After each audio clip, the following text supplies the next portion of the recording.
Hey everybody, Green Films Official here, and I think I can comfortably call myself a MonsterVerse fan. With the exception of the movie that changed my life as an 8-year-old, I wouldn't call them particularly amazing movies, but if you're a fan of Godzilla or King Kong or just that sort of thing in general, the MonsterVerse movies are hard to not have fun with. So, when I learned that there was a new MonsterVerse TV series coming out, I got pretty excited. And now that the show is out and that I've seen it, I'm happy to announce that the show actually fixes a major issue a lot of people have with the MonsterVerse. That being that the human plot lines aren't all too interesting. So you better believe it when I say that Monarch Legacy of Monsters actually has a pretty compelling human plot line. Is it Shakespeare? Absolutely not. But in the grand scheme of the MonsterVerse, these guys are pretty damn interesting. So the show features two main storylines, one of which involves Kate, a survivor of the San Francisco disaster that happened in Godzilla 2014. She goes to Tokyo to find out more about her missing father and ends up meeting her half-brother that she never knew she had. And what's even crazier, they find out that their father secretly worked for Monarch. With several twists and turns and some help from a friend, they try and solve this mystery. Storyline B is set in the 50s and centers around the discovery of giant monsters and how Monarch came to be. Now, for starters, I love all the world-building stuff in this series. It's really cool to see Monarch in its early stages and the people who made it what it is and the foundations that it was based on. And I also love how in the modern-day sequences there are little Godzilla warning diagrams and things everywhere. And there is some pretty creative cinematography and editing throughout as well. Not that I was expecting the show to have no style or anything, but just little things like that are cool to see. And most of all, the human drama is actually engaging. I've never hated the human stuff in the MonsterVerse movies, but I'd be lying if I said they weren't the weakest part, especially Godzilla King of the Monsters. I still like that movie, but yeah, the human stuff is a bit rough. Thankfully, this series grants us some of the most compelling characters in the entire MonsterVerse. I absolutely love that Kate is a San Francisco survivor. It provides a really interesting perspective on one of the best scenes of Godzilla 2014. And I love how the show uses the aftermath of San Francisco to show that there are people who would think that it was fake, like conspiracy theorists. Like at one point, Kate gets into a taxi and they're talking about San Francisco and the taxi driver's like, oh yeah, I know all about that. They did it with CGI. And that he's saying that right in front of a survivor.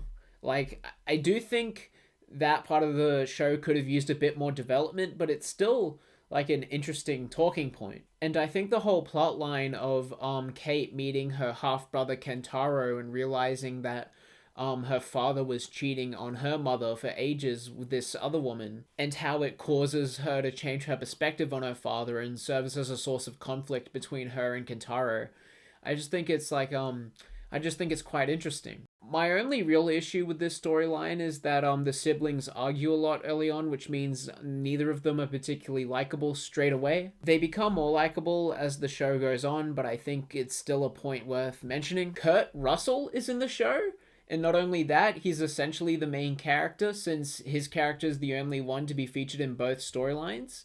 That's awesome. He is by far the most interesting character. He absolutely steals the show, to the point that I don't even think I want to talk about his character and his presence in the show that much, because I don't want to spoil any of it. Oh, and I think it's cool that they got his real life son Wyatt Russell to play the younger version of his character. Oh, and hey, speaking of which, the B storyline, the Pa storyline, is I think definitely the most compelling part of the show. I just think it has the most interesting character interactions. As I mentioned before, seeing the development of Monarch is cool. And I love that it takes one of the characters from the movies, William Randa, and fleshes his character out more and honestly makes him one of my favorite characters in the MonsterVerse as a whole. There's a scene between him and Keiko, one of the other main characters of the 50s storyline, that I thought was honestly really cute, sweet, and endearing. My only real complaint with William Randa in this show is that the actor they got to play him is a bit young. The 50s storyline is like not even 20 years before the events of Kong Skull Island, and if you age this quickly, I feel very sorry for you. The 50s storyline also tackles things such as racism against the Japanese and like how women were treated back then, which it was cool to see. I like themes in my monster content, and sometimes there's more to these things than just the giant monsters, you know? Just ask this movie, or this movie, or this movie. Surprisingly as well, the human plotline has some pretty grey morality, and you never truly know who to side with until the final episode. It's a really nice way of keeping you on your toes, you know? Godzilla in the show, I don't have a whole lot to say about. It's MonsterVerse Godzilla, you know what you're getting at this point. The effects are pretty damn good for the most part. I mean, there are a couple moments where it's like, oh gee, I sure wonder if John Goodman is on a green screen right now, and why is this bag CGI? What the hell? But everything else looks pretty damn great. I think it's pretty well acted as well. Like, there's one scene in the final episode where two characters who, without spoiling anything, haven't seen each other for quite some time reunite, and it honestly made me tear up. There's a flashback sequence that serves to flesh out the relationship between two characters and their history, and it's just really like really cute and sweet, and like it's just really well acted and like well shot, and there's like creative use of color. I'm talking about a MonsterVerse show here. There were a couple new monsters introduced in the series as well, which was cool to see. This one was really interesting and creative. So yeah, the show has a lot going for it. But it isn't flawless. For starters, I can't help but wish there was just a little bit more monster action. I know that this is more of a Monarch show than a Godzilla show. Hell, it's called Monarch. But Godzilla is only in the show for 4 minutes. That's not me exaggerating. He's literally only in the show for 4 minutes. I mean, yeah, sure, there are other monsters that fill that void.